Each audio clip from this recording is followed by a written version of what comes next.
नमस्कार, मैं मनीष। अब देख रहे हैं फर्स्ट बिहार न्यूज 24। देखिए, लंबे दशक से जो है 10 करोड़ जो है लालू राबड़ी को आवाज जो मिला हुआ था, लेकिन अब कहीं ना कहीं सुराग आ रही है कि ये 10 करोड़ जो है राबड़ी आवाज जो है खाली कराया जा रहा है। इस संदर्भ में जो है मेरे साथ मेरे सहयोगी जो है आदित्य जी, उनसे जानकारी लेते हैं। आदित्य जी, आपको चैनल में स्वागत है। बहुत बहुत धन्यवाद। लंबे समय से लालू राबड़ी उस आवास में रह रहे थे। मतलब बोला जाए तो नीतीश कुमार 2005 से जब सत्ता में आते हैं तब से लालू राबड़ी उसी आवास में रह रहे हैं। लालू प्रसाद यादव के ज्यादातर जितने भी बाल बच्चे हैं वहीं पर अपनी राजनीति पारी की शुरुआत किए। साथ ही साथ तेजस्वी प्रसाद यादव चाहे Tej Pratap Yadav deputy chief minister और नेता प्रतिपक्ष जैसे महत्वपूर्ण पद उसी बंगले में उन्होंने शुरुआत की थी। और बोला जाए तो ये जवान भी उसी बंगले में हुए। लालू राबड़ी का जो बंगला विवाद है कोई नया विवाद नहीं है। 2005 में जब सत्ता परिवर्तन हुआ था, जब राबड़ी देवी मुख्यमंत्री से हटी थी और नीतीश कुमार जब मुख्यमंत्री बने थे, उस समय भी बंगला विवाद आया था। मतलब 2005 के आसपास भी बंगला विवाद हुआ आया था। और एक अन्य मार्ग में लालू राबड़ी रहते थे, राबड़ी उसमें चीफ मिनिस्टर थी और रहते थी। उस समय बंगला विवाद था, 1 बरस लग गए थे राबड़ी को बंगला छोड़ने में। तो कोई नया बंगला विवाद नहीं हो रहा है, बंगला विवाद लंबे समय से था और फिर से ये सामने आया है।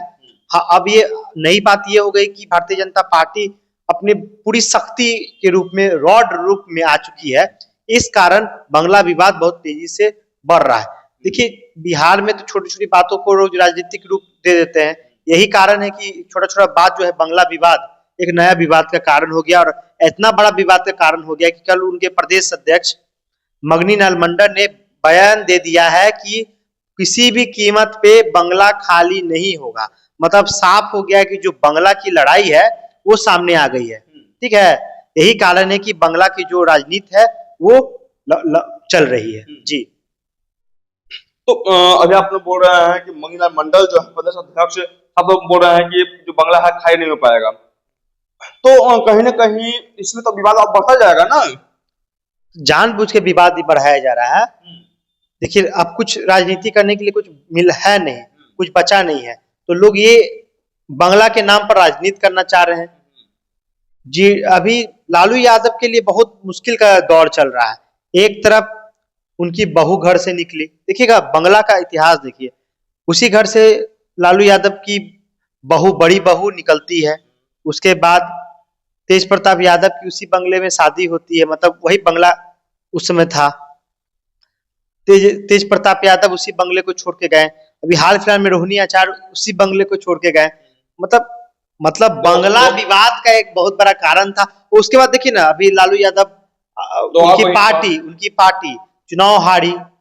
देखिएगा, सब सिस्टम चल रहा है और अब बंगला विवाद आ गया। मतलब लालू राबड़ी चारों तरफ से अभी सुर्खियों में आ चुके हैं और परेशानी लगातार बढ़ते चली जा रही है। बोला जा रहा है ये भी कि अब वहां पर जो है विजय सिन्हा शिफ्ट करेंगे वहां पर, और नया इनका जो आवास है हार्डिंग रोड में शिफ्ट किया गया, अभी आवास को किया जाएगा। हाँ, 39 हार्डिंग रोड में उनका अभी उनको भेजे जाने की बात चल रही है, जाने की बात चलिए। बतौर बिहार विधान परिषद की नेता प्रतिपक्ष के रूप में वो उनको अलॉट किया गया है। लेकिन अभी देखिए, अभी आप बोल रहे हैं, अभी वर्तमान जो 10 रोड है वो बंगला में कौन शिफ्ट होगा, इसकी अभी चर्चा हमको नहीं लगता है आपके पास कहाँ से आई है। लेकिन अभी तक कोई ये नहीं बताया जा रहा है कि उसको अलॉट किया, ये भी बड़ा सवाल है।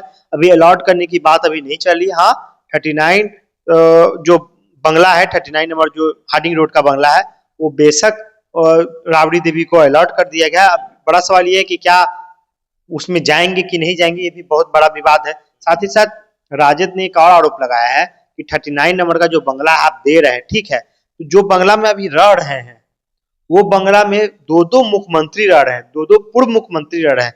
लालू भी पूर्व मुख्यमंत्री है और राबड़ी भी पूर्व मुख्यमंत्री है। तो वही बंगला अगर रहेगा तो क्या दिक्कत है, वही बंगला रहने दिया जाए। तो विवाद का कारण है। दूसरी बात, तेज प्रताप यादव को भी बंगला खाली करने की बात कह दी है गई है और मुझे लग रहा है कि वो भी अब उनको भी खाली करना पड़ जाएगा। जी, कहीं ना कहीं विपक्ष जो है ये करे राजनीतिक करे है और करें कि हाईकोर्ट जो आदेश नहीं दिया है, विपक्ष का आरोप है। देखिए बात सही है सर, अभी इस विभाग की तरफ से ये अलॉटमेंट की गई है। अब मुझे ऐसा लग रहा है जैसे आप बोल रहे हैं, जैसे हाई कोर्ट, हो सकता है हाई कोर्ट भी लोग जाए, लेकिन अभी कोर्ट की तरफ से इस तरह का कोई भी, लेकिन सरकार के लोग बोल रहे हैं कि हाईकोर्ट की तरफ से नोटिस आया है।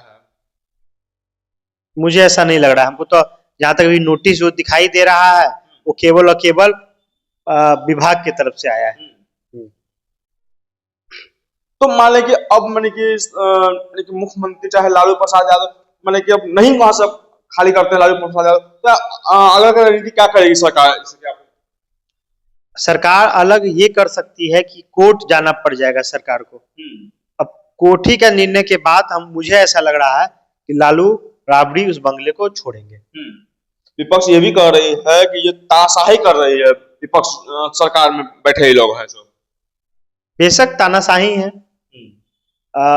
लंबे समय तक नीतीश कुमार जब अपने पूरी शक्ति में थे तो कभी बंगला खाली करवाने की बात नहीं हुई, लेकिन जैसे ही सत्ता में बड़े भाई की भूमिका में भारतीय जनता पार्टी आई तो इस तरह की घटनाएं हो रही। जी तो आप सुन रहे थे, लेकिन इनका कहना था कि बड़े भाई के रूप में जो है बीजेपी आई है तो सब अपना पद का दुरुपयोग कर रहे हैं। इसी तरह के तमाम खबर देखने के लिए आप फर्स्ट बिहार न्यूज 24 पर बने रहें। अगर यूट्यूब पर देख रहे हैं, चैनल को सब्सक्राइब नहीं किया, चैनल सब्सक्राइब कर लें, और फेसबुक पर देख रहे हैं, चैनल फॉलो कर लें। तमाम खबर देखने के लिए फर्स्ट बिहार न्यूज पर बने। धन्यवाद।